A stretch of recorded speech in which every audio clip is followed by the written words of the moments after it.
एक दिन राजा विक्रम के दरबार में एक रहस्यमयी साधु आया। उसके चेहरे पर अजीब सा तेज था, लेकिन आंखों में रहस्य छिपा था।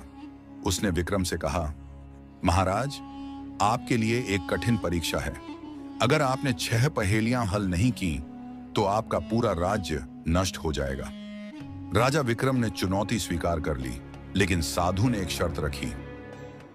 जब तक आप पहेलियां हल नहीं कर लेते, तब तक सिंहासन पर किसी और को बैठाना होगा। विक्रम ने अपने सबसे बुद्धिमान पुरोहित को राज्य की जिम्मेदारी सौंपी और खुद पहेलियों को हल करने के लिए निकल पड़े।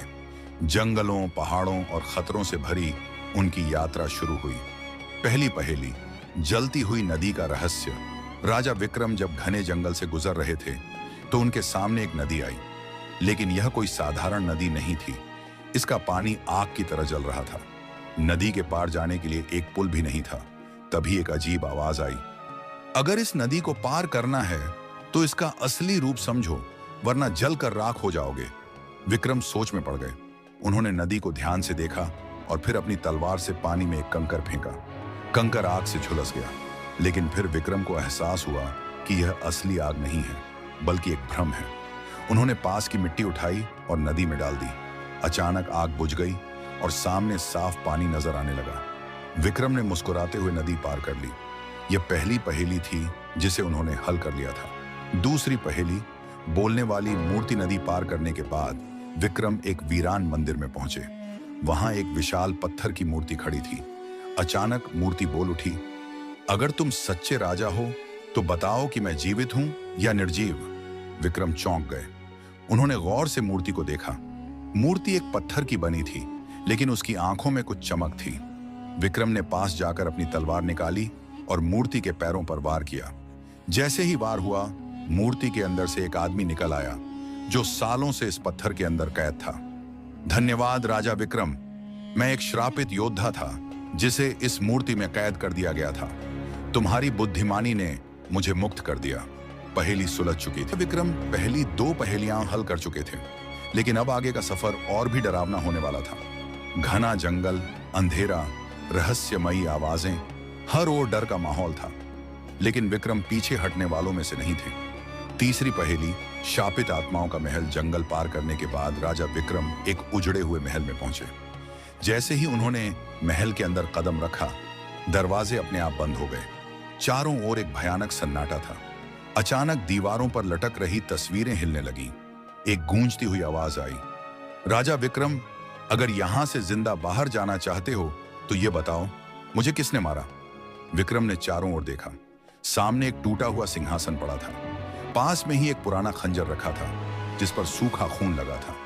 तभी अचानक महल के चारों ओर से सफेद साड़ियों में लिपटी हुई डरावनी आत्माएं प्रकट हो गईं। उनकी आंखें खून जैसी लाल थीं। आत्माएं धीरे धीरे विक्रम की ओर बढ़ने लगी। राजा ने तुरंत खंजर उठाया और दीवार पर खुदी हुई लिपि को पढ़ने लगे।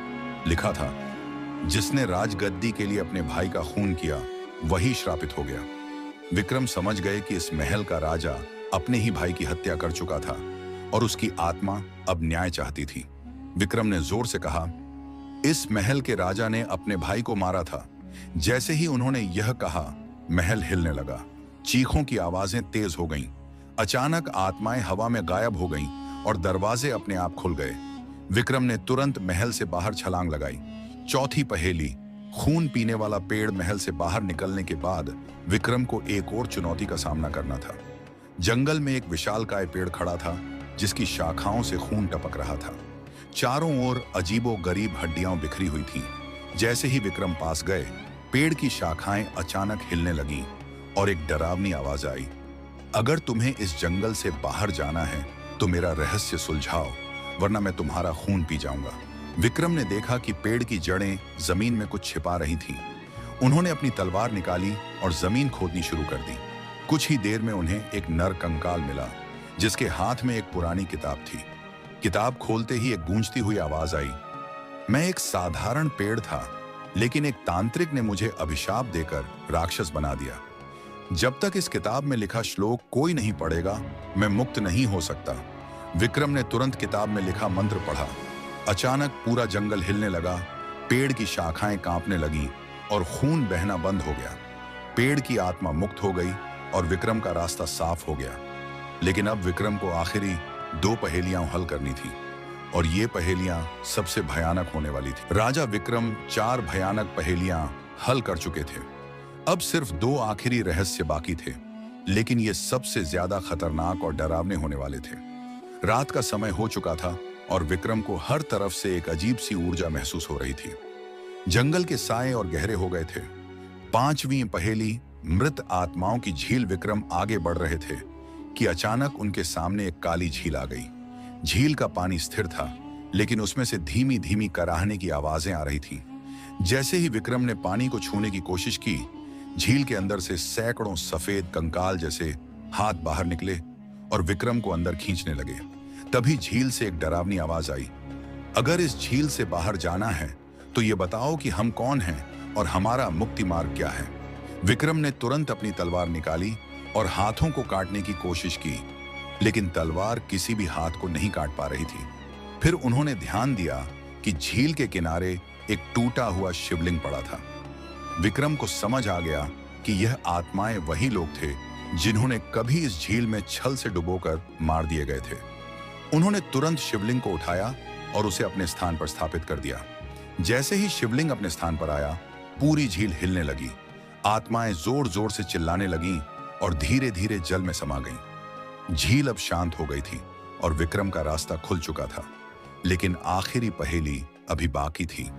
छठी और अंतिम पहेली। मृत्यु का द्वार। विक्रम एक गुफा के अंदर पहुंचे, जहां एक भयानक काली मूर्ति खड़ी थी। मूर्ति के चारों ओर इंसानी खोपड़ियां रखी हुई थी। जैसे ही विक्रम ने आगे बढ़ने की कोशिश की, मूर्ति की आंखें जल उठीं और एक गहरी आवाज गूंजी, अगर तुम इस द्वार को पार करना चाहते हो तो मृत्यु को हरा कर दिखाओ। अचानक मूर्ति हिलने लगी और एक विशालकाय राक्षस में बदल गई। उसकी आंखें जल रही थीं और उसके हाथों में 2 खतरनाक तलवारें थीं। वह गरजता हुआ बोला, कोई भी इस द्वार से जीवित नहीं जा सकता। राक्षस ने अपनी तलवार उठाई और पूरी ताकत से विक्रम पर वार किया। विक्रम ने ढाल से बचाव किया, लेकिन झटके से दीवार से टकरा गए। राक्षस विक्रम के ऊपर झपटा, लेकिन तभी विक्रम को एक तरकीब सूझी। विक्रम ने राक्षस से कहा, तुम कहते हो कि कोई भी जीवित यहां से नहीं जा सकता, लेकिन क्या तुम भी कभी इस द्वार को पार कर सकते हो? राक्षस ठिठक गया। वह पहली बार इस सवाल के बारे में सोच रहा था। तभी विक्रम ने अपनी तलवार से जमीन पर एक शक्तिशाली चक्र बना दिया और मंत्र पढ़ने लगे। राक्षस जोर जोर से चिल्लाने लगा, लेकिन मंत्र पूरा होते ही वह धुएं में बदल गया और गायब हो गया। द्वार खुल चुका था। राजा विक्रम की वापसी। अब विक्रम की परीक्षा पूरी हो चुकी थी।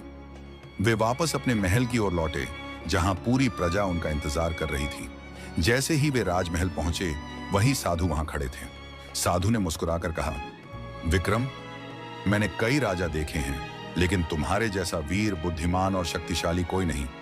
तुमने हर पहेली को निडर होकर हल किया और इस परीक्षा को पूरा किया। तुम्हारा नाम सदा अमर रहेगा। राजा विक्रम ने अपनी प्रजा को देखा, जो खुशी से झूम रही थी। वे जानते थे कि उनका साहस और बुद्धिमानी ही उनकी असली शक्ति थी। समाप्त।